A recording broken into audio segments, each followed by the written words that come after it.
Saya akan undang pembicara pertama kita, yaitu Bapak Imade Kertayasa. Beliau adalah seorang produser berita TVRI dari Kalimantan Timur.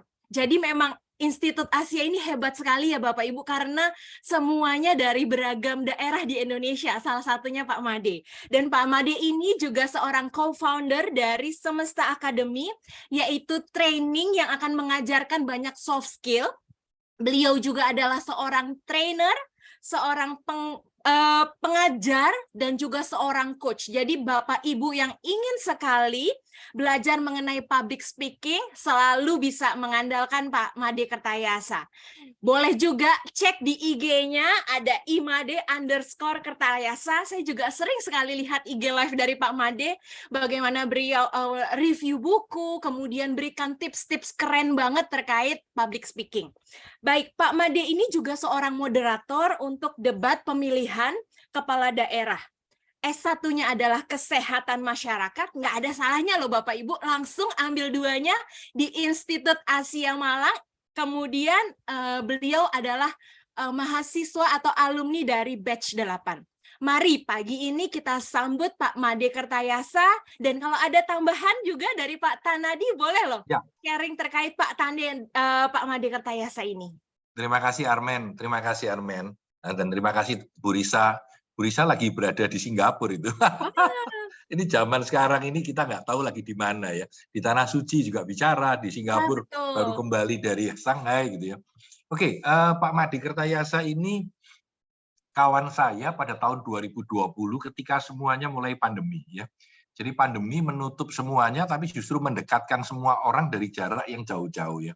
Dan saya dengan Pak Made beberapa kali IG live gitu ya. Dia kelihatan saya bikin review buku setiap hari satu, dia nggak terima itu. Dia bilang, saya juga mau Pak. Ya, saya bilang begini, Pak Made, kalau kamu bikin review buku ataupun tiap pagi ya, nanti kalau sampai 100 saya mau diundang, kita ngobrol bareng. Gitu. Dan ternyata sekarang saya nggak tahu udah berapa ratus ya. Kurang lebih setiap hari waktu itu ya, Pak Made bicara tentang public speaking. Keren banget buat teman-teman yang belum join dengan Imade Kertayasa punya Instagram, monggo. Ya. Tanpa berlama-lama, saya serahkan waktunya kepada Pak Made Kertayasa untuk 20-25 menit ke depan. Terima kasih. Silakan. Selamat pagi semuanya, salam sehat selalu untuk Bapak Ibu yang hadir melalui webinar pagi ini.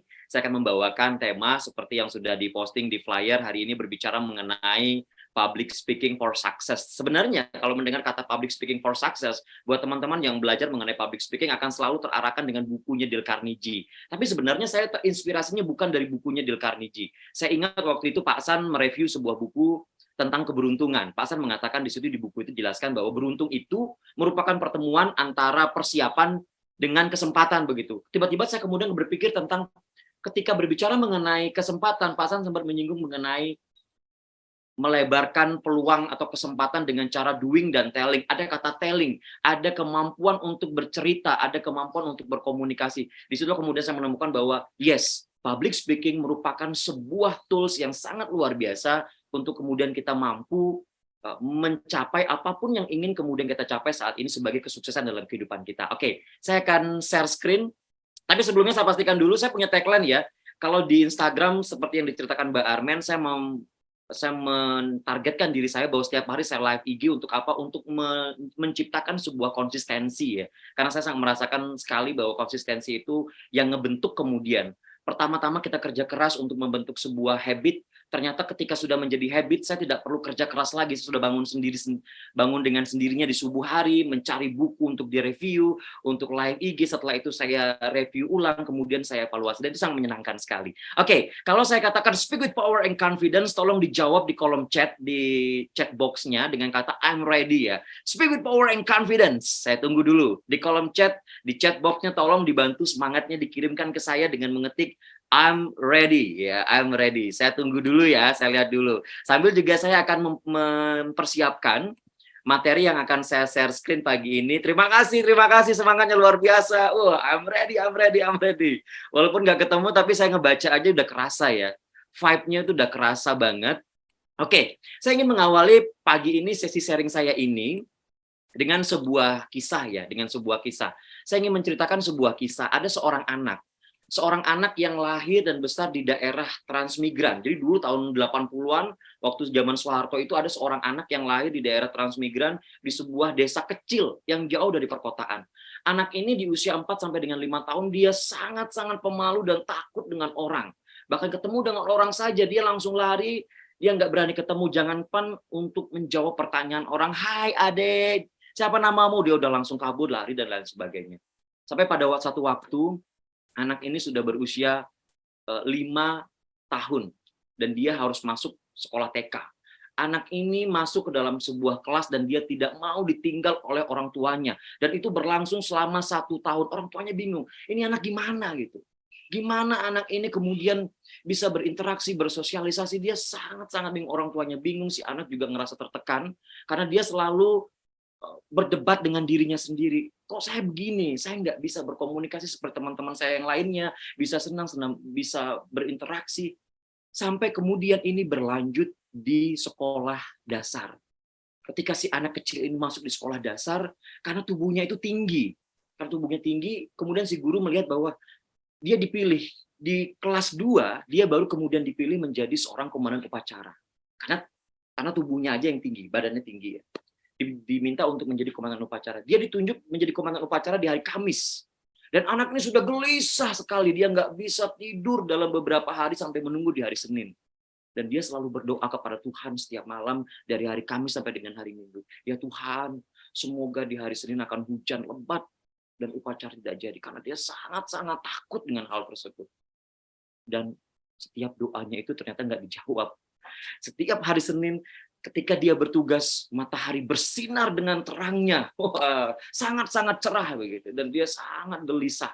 Sampai pada waktu itu dia sudah harus tampil menuju ke tengah lapangan upacara. Dengan memberanikan diri dia tampil ke tengah lapangan upacara, dan kemudian dia melakukan tugasnya dan dia melakukan kesalahan. Saat melakukan kesalahan, kemudian dia tertunduk, teman-temannya mentertawai. Dia semakin gelisah dengan itu.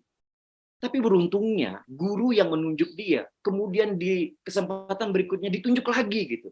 Ketika mendapatkan kesempatan 2 kali dia tidak mau kemudian ditertawai oleh teman-temannya. Akhirnya apa? Dia berusaha, dia berlatih lagi karena dia sudah punya pengalaman sebelumnya salah. Dan di momen kedua dia semakin memperbaiki.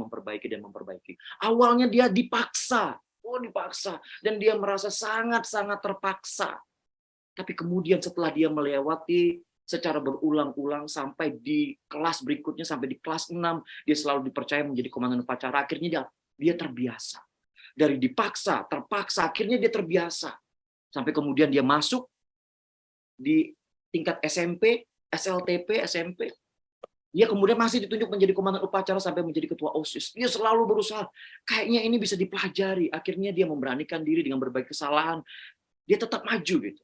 Sampai ini berlanjut, dia menjadi ketua kelas di SMP, kemudian dia menjadi ketua OSIS, dia masuk ke SMA, dia semakin melihat bahwa peluang berbicara ini dapat sekali. Pada akhirnya, dia ke bangku kuliah. Di bangku kuliah, anak kampung, masuk ke bangku kuliah, dia ngerasa agak minder. Tapi dia mempersiapkan dengan, kayaknya saya bisa baca buku. Dia baca buku tentang teknik berbicara, setiap dosennya masuk, dia mengambil kesempatan, saya harus tampil. Begitu dia tampil, dia salah, dia gagal, tapi dia ingat. Perjalanan waktu dia SD, saya bisa mempelajari semua. Dia bilang, sudah nggak apa-apa, saya belajar lagi, saya coba lagi. Dan dia punya sebuah komitmen, pokoknya saya harus berbicara. Ketika ada kesempatan berbicara, saya berbicara. Sampai dosennya itu kenal. Oh, anak ini pasti. Yang awal teman-teman mentertawainya, dia tetap fight dengan itu. Satu waktu dia menemukan dosennya itu siaran radio. Oh, siaran radio dosen. Dia dekati dosen itu sama si pemuda, sudah jadi pemuda ya. Dekati dosennya itu, dia bilang, saya juga mau belajar jadi penyiar radio. Kalau memang bisa, dia ingat lagi waktu dia zaman di SD tadi. Dia berusaha, dia belajar, dia mencoba, salah nggak apa-apa, maju lagi. Akhirnya di siaran radio. Di siaran radio dia banyak belajar tentang bagaimana menyusun kata-kata. Dia ngomong dengan berbagai kesalahan, ya nggak apa-apa begitu. Nggak apa-apa, dia lanjut lagi. Sampai akhirnya kemudian dia sudah mulai lihai berbicara. Dan dia merambah masuk ke televisi. Di televisi ada hal yang berbeda dia pelajari. Tidak hanya kata-kata yang dia pelajari, tapi dia mulai belajar tentang bahasa tubuh. Karena kan kalau di televisi, ada audio visual. Kalau di radio hanya audio, dia merangkai kata, dia berbicara. Tapi di televisi, dia belajar lagi memperbaiki ekspresi wajahnya. Dia belajar lagi dengan gesturnya. Dia belajar lagi tentang groomingnya, pakaiannya. Ini sangat lengkap sekali. Dan Bapak Ibu, perjalanan inilah yang saya hadapi. Sampai pada satu titik saya menyadari bahwa saya sekarang menjadi penyiar di TV. Saya kemudian dipercaya menjadi debat moderator dan beberapa kegiatan lainnya, yang kemudian memikirkan saya berpikir begini, oh ternyata apa yang dulu saya pikirkan bahwa kayaknya anak-anak yang berbakat sajalah yang akan kemudian mampu berkomunikasi dengan baik. Saya berpikir lagi gimana caranya ya. Ternyata begitu melewati proses itu, saya menyadari bahwa semua orang bisa. Semua orang bisa karena berbicara mengenai public speaking, berkomunikasi di depan umum, itu bukan tentang bakat. Dan sekarang, kemudian saya melengkapi itu semua. Ketika sudah terjun di semua profesi itu, teman-teman, Bapak Ibu, akhirnya apa? Saya nggak boleh hanya mengandalkan pengalaman demi pengalaman ini. Saya yakin sekali ini pasti ada ilmunya. Akhirnya saya mengikuti beberapa sertifikasi. Saya ngambil sertifikasi untuk pembicara publik, saya ngambil sertifikasi untuk NLP, dan yang paling beruntung buat saya, ini saya beruntungnya ketemu dengan Pak San waktu saya gabung di S2 Asia. Pak San kemudian membuka program training workshop untuk Strength Finder Coach. Oh, saya langsung ikut, saya ingin menemukan kekuatan saya ini apa ya. Dan memang benar, saya ngambil assessment-nya itu, dan saya menemukan ada 5 kekuatan, ada 5 strength, ada 5 talenta yang saya miliki. Salah satunya benar, salah satunya adalah communication, dan learner ada positivity dan lain sebagainya. Ini menurut saya keren banget, saya ditemukan dengan titik-titik itu untuk belajar. Akhirnya saya, karena mempertemukan titik satu dengan titik yang lain, Bapak Ibu, saya kemudian merangkumnya. Saya nggak mau dong, hanya saya aja yang kemudian menemukan ini. Saya kemudian memutuskan diri untuk saya akan berbagi kepada orang lain tentang cara-cara ini, tentang teknik-teknik ini. Dan kemudian sampai sekarang saya membagikan hal tersebut. Jadi kalau berbicara, kapanpun diminta berbicara, saya akan sangat-sangat senang. Dan dari semua itu, saya menemukan ini. Ada beberapa insight ya, dari yang apa saya jalani sampai dengan saat ini. Saya menemukan insight pertama, yang saya tadi sering ulang-ulang. Bahwa ketika belajar tentang public speaking, belajar tentang kemampuan atau skill yang lainnya, selalu ada 3 bagian ini, 3 bagian ini. Dipaksa, terpaksa, terbiasa. Begitu terbiasa, yes, ini sudah menjadi skill buat kita. Dan ini bisa menjadi jalan terbaik untuk mencapai kesuksesan kita. Karena nanti kita bahas ya, sukses yang tadi kita katakan di awal, yang saya terinspirasi dari Pak Asad, dari review bukunya, sukses pertemuan antara persiapan dengan kesempatan, nanti kita bahas. Ini yang pertama, insight pertama, dipaksa, terpaksa, terbiasa. Kalau Anda saat ini dipaksa oleh pimpinan Anda, presentasi, ya, pitching, dan lain sebagainya, ya nggak apa-apa, itu proses, dipaksa, ngerasa terpaksa. Kemudian kita terbiasa. Ingat, terbiasanya itu melakukan yang benar, bukan membenarkan, jangan sampai kita terjebak dengan membenarkan yang biasa. Tapi membiasakan yang benar, itu sebabnya kenapa kita bisa dan harus belajar mengenai teori konsep public speaking gitu. Agar benar, agar kita bisa membiasakan yang benar, bukan membenarkan yang biasa. Kemudian kedua, saya jadi sadar gitu ya, oh iya, dulu waktu saya tadi masuk TK, SD, sampai perjalanan kemudian berprofesi seperti yang saya jalin saat ini, ternyata ada levelnya ya. Orang belajar mengenai public speaking itu ada levelnya. Saya menemukan klien-klien saya juga. Level pertama saya menyadari dulu, oh iya benar. Saat itu saya belajar tentang bagaimana berbicara dengan kosakata yang sudah lengkap. Saya nggak bingung lagi mau ngomong apa, lancar. Gitu. Maka saya target diri saya bicaranya, oke, saya akan latihan 2 menit berbicara tanpa henti dengan SPOK, dengan kosakata yang sudah jelas. Begitu saya bisa, oh yes, saya level 1 nih. Itu level 1 Bapak Ibu ya, teman-teman ya. Level 2-nya apa? Level 2-nya ketika kita setelah mampu berbicara secara teratur dengan kosakata yang tepat, maka di level kedua, saya kemudian mencoba untuk membangun sebuah struktur. Orang itu ngomongnya enak ya, nggak muter-muter ya. Nggak muter-muter. Akhirnya ada struktur yang terbangun. Ini yang kemudian saya dampingi klien-klien saya, teman-teman yang kemudian sedang berjuang untuk bangkit dan menjadikan bahwa kemampuan komunikasi itu bukan tentang bakat lagi. Tapi semua orang membutuhkan itu karena kita adalah makhluk sosial. Kita berinteraksi dengan orang lain. Jadi yang kedua adalah struktur. Setelah struktur terbangun, Saya mulai melihat bahwa path-nya ini, step by step-nya ini semakin terlihat. Kemudian saya membangun teknik delivery-nya. Oh, kalau menyampaikan dengan teknik delivery, makanya banyak orang beranggapan belajar public speaking kok diatur tangannya. Itu di awal, itu dalam proses terpaksa. Tapi kalau sudah terbiasa dengan sendirinya gitu. Dengan sendirinya, dan bahkan kita melakukan yang namanya membiasakan yang benar itu sudah dengan sangat menyenangkan. Dan di level keempat, kalau yang pertama tadi ngomongnya sudah lancar, yang kedua berbicara struktur sudah aman, yang ketiga delivery-nya sudah aman, yang keempat kita kemudian menjiwai. Disinilah yang saya menemukan titik ketika ngobrol dengan Pak San, kok Pak San itu bisa sangat begitu ya? Pak San sudah sampai pada tahap menjiwai. Saya sekarang mencoba untuk merasakan bahwa hari ini saya bicara di depan Bapak Ibu semuanya, oh ya, saya sangat menikmati setiap menit ini gitu. Yes, terima kasih. Saya senang banget. Nah, ada satu lagi insight yang kemudian ketiga, insight apa yang saya dapatkan, bahwa seringkali kita terjebak dengan salah kaprah tentang public speaking. Banyak orang menganggap public speaking itu hanya untuk mereka yang berprofesi sebagai host, sebagai presenter, sebagai moderator, atau orang yang akan mempresentasikan. Saya kan orang di belakang layar. Sampai kapan kita mau jadi orang belakang layar? Sampai kapan kita tidak akan sukses dalam profesi kita dan kita berinteraksi, kita mempersuasi orang lain? Dan ingat, Bapak Ibu, bahwa salah kaprah lainnya adalah public speaking itu bukan tentang bakat, tapi tentang usaha kita untuk dipaksa, terpaksa, dan terbiasa. Ada hal yang menarik tentang public speaking ya. Kan saya selalu mengatakan bahwa public speaking itu bukan bakat. Jadi apa? Public speaking itu adalah tentang ini. Dia seni. Seni, ada seninya karena berekspresi, kita mendramakan sesuatu. Ada sainsnya, ada ilmunya, bisa dipelajari. Ada skill-nya, ada keterampilan yang harus dilakukan secara berulang-ulang, secara konsisten. Kalau hari ini belajar public speaking terus kita mau langsung bisa, ya nggak akan terjadi. Makanya saya men-challenge diri saya sendiri, untungnya saya ketemu Pak San. Deh, kamu live IG dong. Oh, enggak lah Pak, saya kan sudah biasa live di TV. Saya gaya begitu. Dan pertama kali live IG saya ingat waktu itu saya ditugaskan ke Jakarta untuk membantu siaran di studio di pusat. Saya kemudian memutuskan untuk live IG. Mau live IG saya mikirnya berulang-ulang kali. Live IG nggak ya? Nanti kalau kata orang gimana ya? Kalau nanti yang nonton sedikit gimana? Tapi sekarang saya berada pada titik di mana saya sangat menikmati itu. Karena itu sebuah proses belajar buat saya bisa menonton ulang.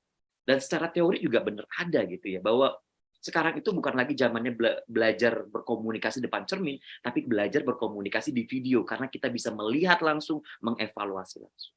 Art, science, skill, dan yang terakhir adalah soul, penjiwaan. Kalau ada dijiwai, maka kita akan bisa dengan sangat-sangat mudah menyentuh hati orang, karena kita tulus dari dalam diri kita. Dan public speaking itu bukan hanya tentang hebat berkomunikasi kepada orang lain, tapi apa? Yang pertama kali adalah hebat berkomunikasi kepada diri kita sendiri. Gitu. Saya masih ingat tadi waktu TK, ternyata itu perdebatan dengan diri saya sendiri. Gitu. Hey Mandi, sampai kapan kamu mau kayak gini? Gitu. Tapi aku nggak bisa. Ayo coba. Begitu saya di SD, salah. Kamu salah, kamu ditertawai. Kamu sampai kapan mau ditertawai? Ayo belajar. Akhirnya apa? Saya berkomunikasi kepada diri sendiri. Dan sekarang baru saya sadar. Gitu. Kalau seandainya dulu saya sadar, oh ternyata hebat berkomunikasi, hebat public speaking itu syarat pertamanya adalah hebat berkomunikasi kepada diri sendiri. Begitu kita hebat berkomunikasi kepada diri sendiri, baru kemudian kita hebat berkomunikasi kepada orang lain. Ya jangan harap teman-teman masih ragu-ragu ya, saya bisa nggak ya, jangan-jangan nanti, oh saya kayaknya nggak, saya hanya butiran debu nih, mau maju. Kita belum hebat berkomunikasi kepada diri kita. Jangan pernah berharap bahwa kita nanti akan hebat berkomunikasi dengan orang lain. Yang muncul apa nanti? Anda nggak natural, Anda nggak tulus, show-nya nggak dapat. Mungkin skill-nya bisa, mungkin science-nya dapat, tapi show-nya nggak dapat. Jadi inti atau konsep yang paling penting adalah seseorang yang hebat berkomunikasi, seorang komunikator yang hebat, seorang public speaker yang hebat, sebelum dia hebat berkomunikasi kepada orang lain, dia harus hebat terlebih dahulu berkomunikasi kepada diri sendiri. Maka dari sekarang berkomunikasilah kepada diri sendiri, ajak diri kita untuk percaya diri. Tapi kalau lebih spesifiknya mendalam, ya kalau kita belajar mengenai public speaking selalu dengan ini ya, verbal, vokal atau voice, dan visual. Oh, bahkan ini sering dibahas, kita mau belajar, oh saya mau belajar dulu nih suara saya gimana, bahasa tubuh saya gimana. Padahal ada yang sangat esensi. Yang tadi disebut hebat berkomunikasi dengan diri sendiri, yang ada hanya di dalam diri kita. Dan hanya kita yang kemudian merasakan, dan itu akan sangat menentukan 3 bagian ini, 3 V ini. Vokal, visual, verbal. Apa itu? Yang pertama ada self-control. Ada pengendalian diri di dalam. Ada pengendalian diri yang kita lakukan di situ. Kita mengendalikan diri. Pas saya nggak mau maju, saya Misalnya saya diajak untuk berbicara, Pak Made bicara ya, oh jangan, saya lagi sibuk banget. Atau saya punya pengalaman ya, saya punya beberapa narasumber yang ketika saya undang, Pak, bisa nggak Pak untuk jadi narasumber kami dalam live dialog? Oh nggak bisa, saya sibuk. Begitu saya telepon sekretarisnya, ternyata bapaknya nggak sibuk. Oke, itu tentang apa? Self control, berkomunikasi dengan diri sendiri. Di dalam self control itu ada self talk gitu ya. Kalau orang yang punya self controlnya bagus, maka self talknya ini bisa dikendalikan dengan baik. Selain self talk ada apa? Ada knowledge.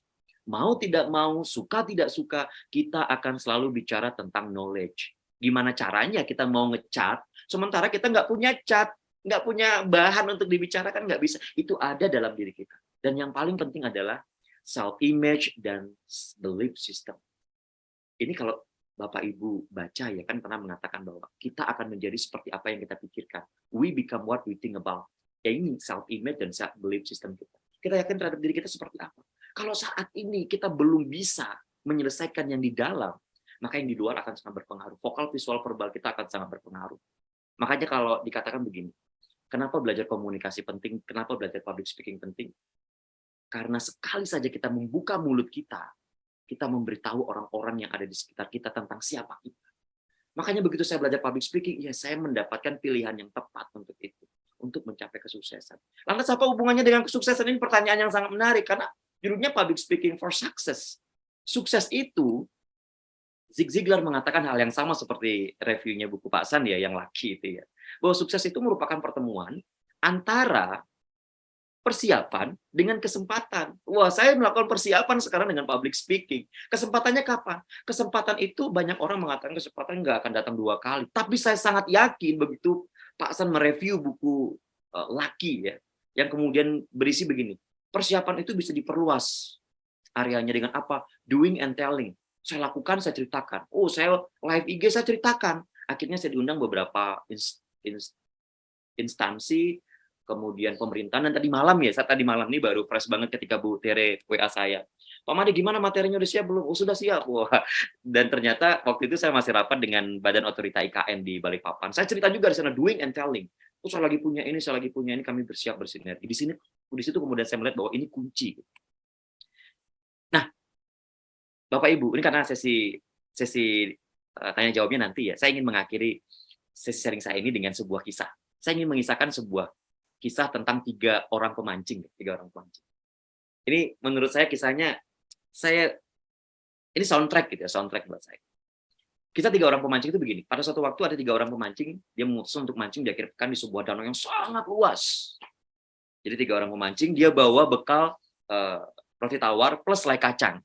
Anehnya, roti tawar dan selai kacang itu bukannya dibawa ke perahu untuk mancing, tapi dia taruh di pinggir sungai, di pinggir danau. Akhirnya dia mancing ke tengah. Ketika beberapa jam setelah mancing, si pemancing ketiga itu tiba-tiba lapar. Begitu dia lapar, dia langsung terjun ke danau, langsung tuh. Yang pertama ini kaget-kaget, kenapa terjun? Begitu dia terjun, dia bisa berjalan di atas air, blub, sampai di pinggir danau. Kemudian dia ngambil selainya, roti tawarnya, selainya dia makan. Kemudian dia balik lagi. Pemancing pertama dia geleng-geleng, wah hebat banget ya, keren banget. Gak lama setelah itu, beberapa jam setelah itu, pemancing kedua lapar dan dia melakukan hal yang sama. Pemancing pertama geleng-geleng lagi, wah hebat banget ya. Akhirnya terakhir si pemancing ketiga ini yang pemancing pertama yang tadi kagum dengan teman-teman itu lapar juga. Tanpa berpikir, tanpa bertanya kepada pemancing ketiga dan kedua, dia juga mengikuti langkah yang dilakukan pemancing kedua dan ketiga. Dia langsung terjun ke danau untuk berjalan seperti temannya. Apa yang terjadi? Dia tenggelam, blub. Akhirnya temannya yang 2 ini langsung terjun untuk membantunya naik ke atas. Kemudian temannya mengatakan begini, kamu ngapain? Si pemancing yang hampir tenggelam tadi, dia mengatakan, aku cuma ngikutin kalian. Kalian kok bisa berjalan begitu? Saya pasti bisa.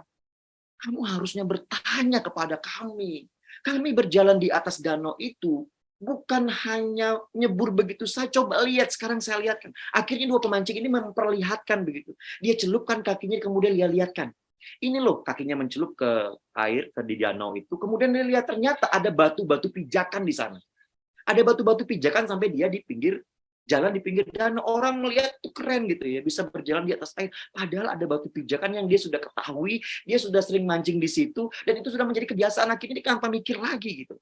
Apa yang bisa kita pelajari di sini, teman-teman? Seringkali kita melihat orang hebat ngomong, wah itu bakat itu. Padahal tidak. Mereka punya batu pijakan. Batu pijakannya apa? Ilmu public speaking, skill public speaking, seni public speaking, dan show tentang public speaking. Ini yang sekarang kita lakukan. Seringkali kita tahu, tapi kita nggak melakukan. To know and not to do is not yet to know.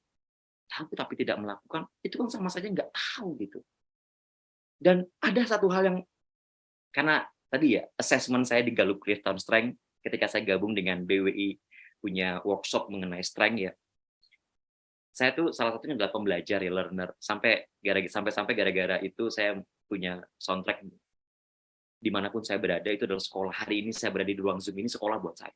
Waktu yang saya lewati 30 menit, 1 jam, ini adalah jam pelajaran buat saya. Orang-orang yang saya temui, Pak San, teman-teman, pembicara hebat 11 lainnya, kemudian para peserta, ini adalah guru-guru buat saya.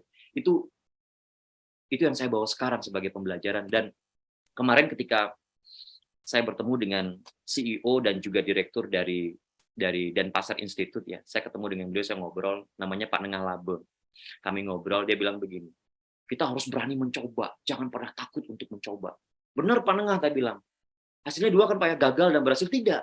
Hasilnya adalah berhasil dan sukses. Wih, saya langsung kaget. Berhasil dan sukses. Kok bisa? Iya. Kalau kita gagal, artinya apa? Kalau kita berani mencoba, maju ke depan, kita gagal. Gitu. Artinya kita telah berhasil mendapatkan pengalaman, berhasil belajar sesuatu yang baru. Kalau kita sukses, yes, ini memang kesuksesan buat kita. Dan saya berharap saya bisa sukses seperti orang-orang ini.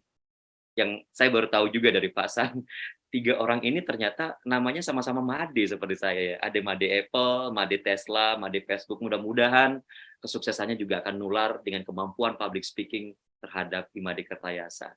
Sekali lagi teman-teman, terima kasih sudah mendengarkan saya berbicara, sharing tentang public speaking. Semoga ini memberikan insight untuk teman-teman